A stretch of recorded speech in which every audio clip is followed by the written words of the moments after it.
Hey guys, it's Will from the Back 40, and I hope you're having a great day. There are a lot of people around the country today asking the question, is it worth it to shut down the federal government? In this humble farmer's opinion, the answer is yes, and I'm going to tell you why right now.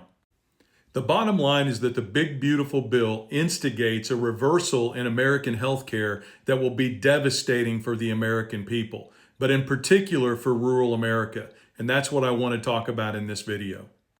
Now, first, I want to talk about the hypocrisy of our Republican politicians. And remember, at Back 40 Action, we'll support any candidate that believes in good rural policy. But you can't talk about bad policy without talking about the politicians that pass it.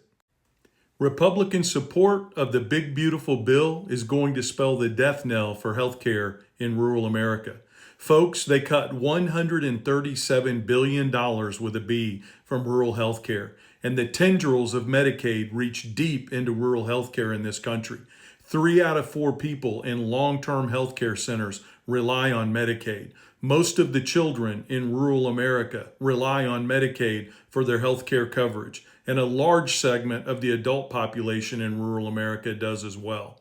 There's no way you can fully fund rural hospitals and clinics and keep them operating to offer all of the services that are needed for healthcare in rural America with the cuts that have been put into the big beautiful bill directly affecting Medicaid. Now, there's something else that happened that I want to address right now because it makes me sick at my stomach.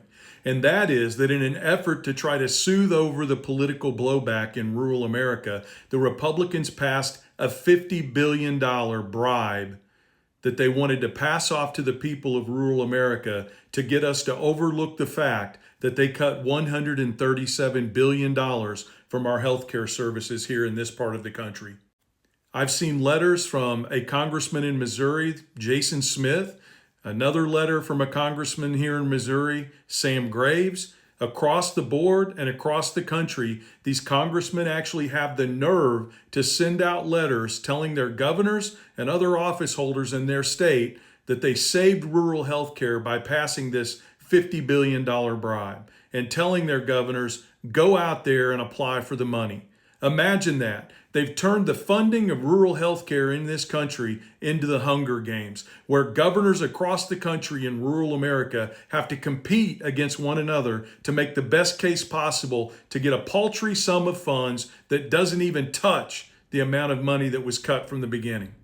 And if you don't think this is going to have ramifications in rural America, you are dead wrong. 3.5 million people are going to lose their health insurance at the end of this year because of the cuts to the tax subsidies that were offered to help pay for health insurance through the Affordable Care Act and through the exchange. 3.5 million people. There were also cuts in that program to Medicare that nobody ever talks about. And in the long term, 15 million people across this country are going to lose health care. And these aren't freeloaders who can't pay for any of their health care. That's the argument being made. The politicians want you to think that it's lazy people that rely on Medicaid.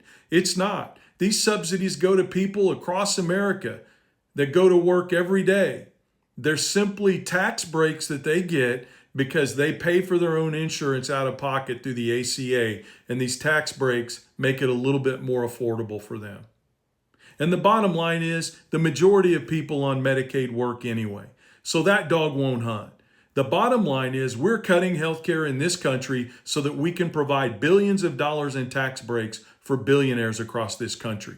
That's it. End of story. That's what's happening. And it's wrong, and we've got to stand up and fight against it.